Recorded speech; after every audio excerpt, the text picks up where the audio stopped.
Hey, UConn students, hope everybody's doing well.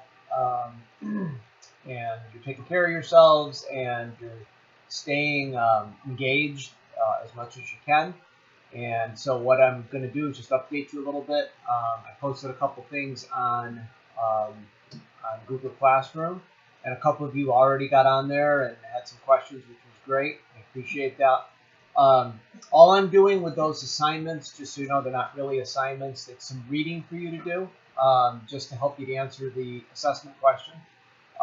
Just food for thought. It will help you kind of the two groups of documents I put up from Reading Like a Historian actually look at kind of the downside of having a voice. Some of the negatives that kind of went along with that question in terms of people getting their political rights and things like that. So that's all that is. They're really useful to read though and to think about.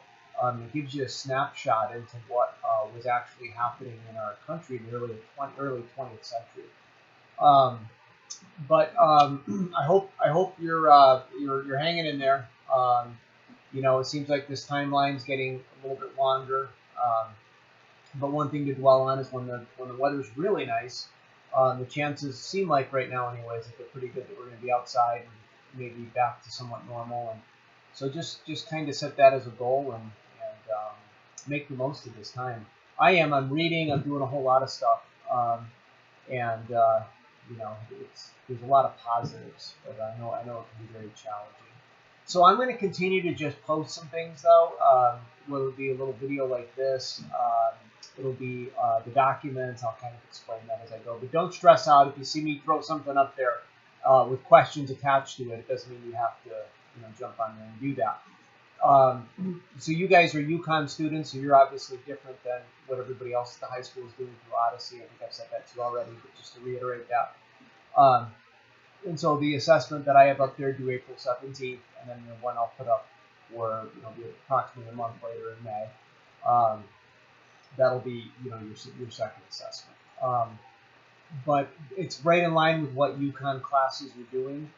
Maybe you know people in college that are home, brothers, sisters, cousins, whatever. They're doing distance learning, and it's kind of the same stuff. So you're going to have an opportunity to write those papers, and with the amount of information you have with the pages in the chapter and what I'm giving you, should be no problem at all. Abby asked about footnotes.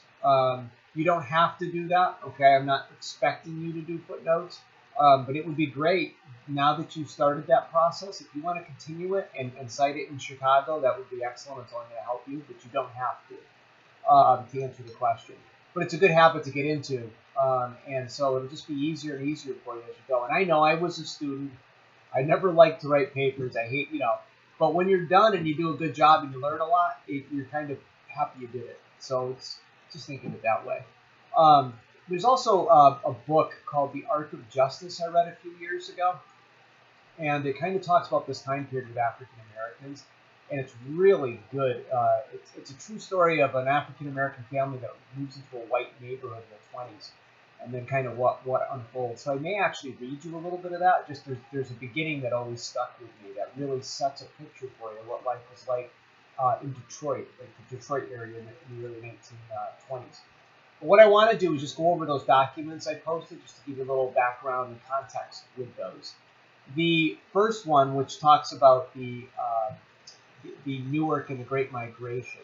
Newark is in New Jersey, so New Jersey, New York, and even unfortunately Connecticut now is the hotbed of our country in terms of this coronavirus.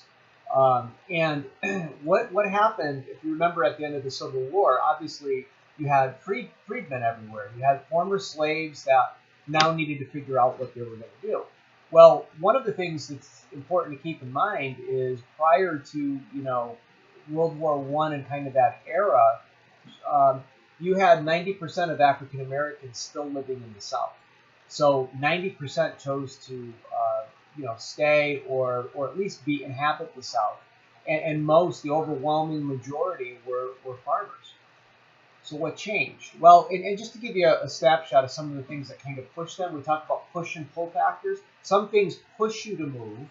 So like right now, being in this area, where COVID-19 is, close in New York and all the rest of it, that might be a push factor that would make you want to go to another part of the country. Of course, they may not want to see you because of where you're from, but the pull factors would be things like things you want to go move somewhere because there's good things there. All right. It's not really you hate this area so much, but you want to go somewhere else. Kind of when you make college choices, there's some pull factors that you evaluate the different schools that you're thinking about. But remember, in the Reconstruction era, the Ku Klux Klan rose up to make freedmen's lives miserable. We talked about sharecropping in class. A little bit different than slavery, but really, in many cases, not so much. The Jim Crow laws, which were the laws that were passed that basically entrenched segregation. So you had white and black sections of movie theaters and libraries and things like that. You had lynching, that was a common occurrence, which was essentially, in many cases, hanging African Americans for alleged offenses or breaking cultural boundaries that had been in place in the South for so many years. So those were push factors that certainly caused a lot of African Americans to want to get out of the South.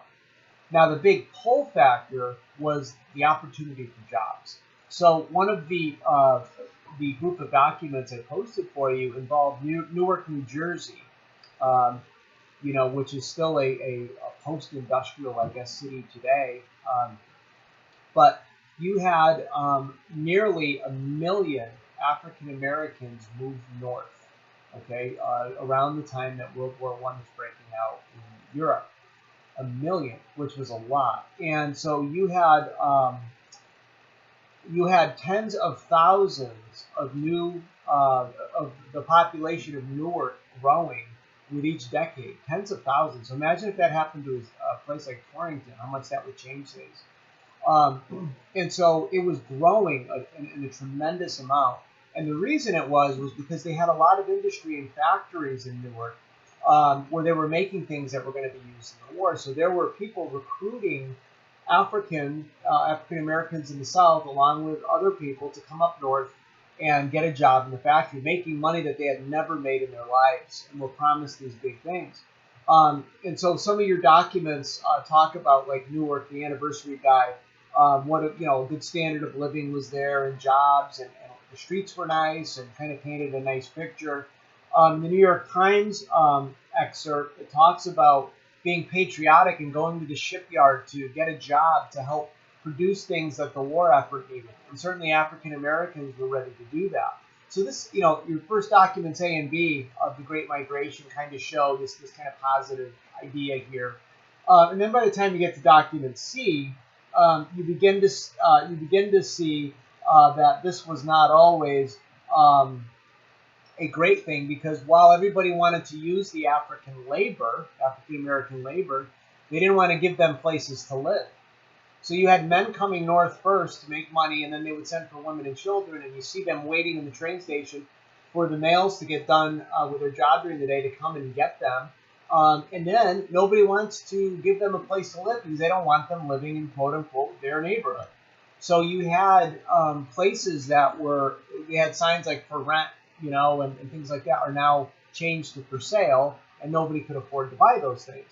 So a lot of the African Americans end up living in basements and places like that just to find a place to stay, even though they had these jobs. So you see that there was a great deal of discrimination in the North, and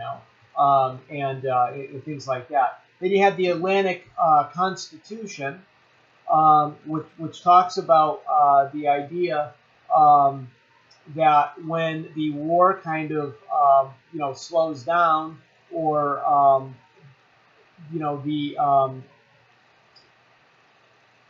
that was 1916. But the types of work that they did, they really, despite that, they were living in really unhealthy situations. So these places they were living were not very good.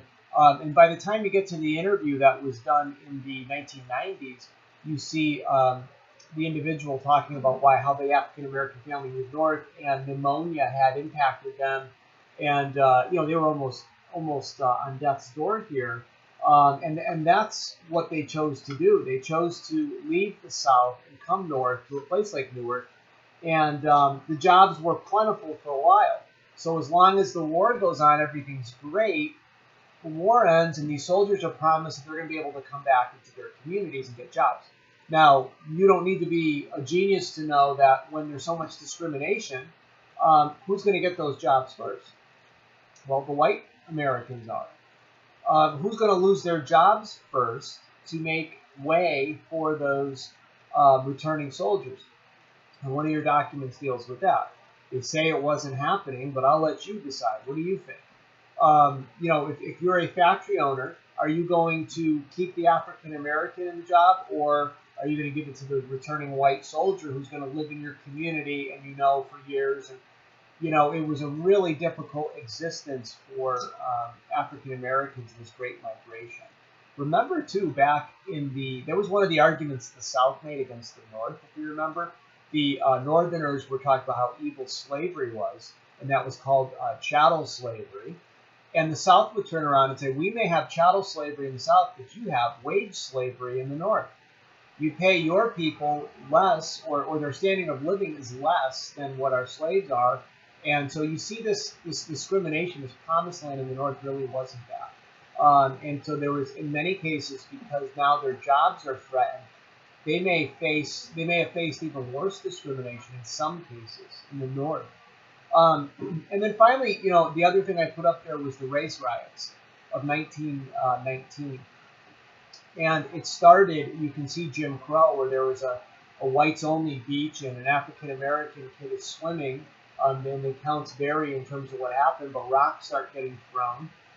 The African-American kid ends up drowning. And then violence, all what breaks out all throughout the cities between whites and blacks.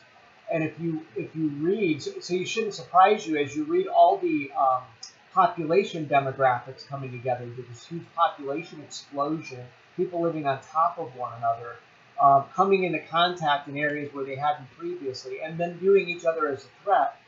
You can see how this could easily happen. And you end up having 38 people dead, and then over 500 injured. And then you have nearly 1,000 families lose their homes because of damage. And most of them are African American. They definitely seem to have bore the brunt of this.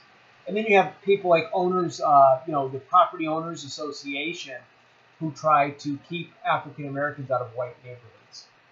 So that's also one of the things that happens here in that book, Arc of Justice. It really talks about that. The whites on their porches and things like that as the African family moves in, and there's violence that happens and death that happens. It's really a crazy story.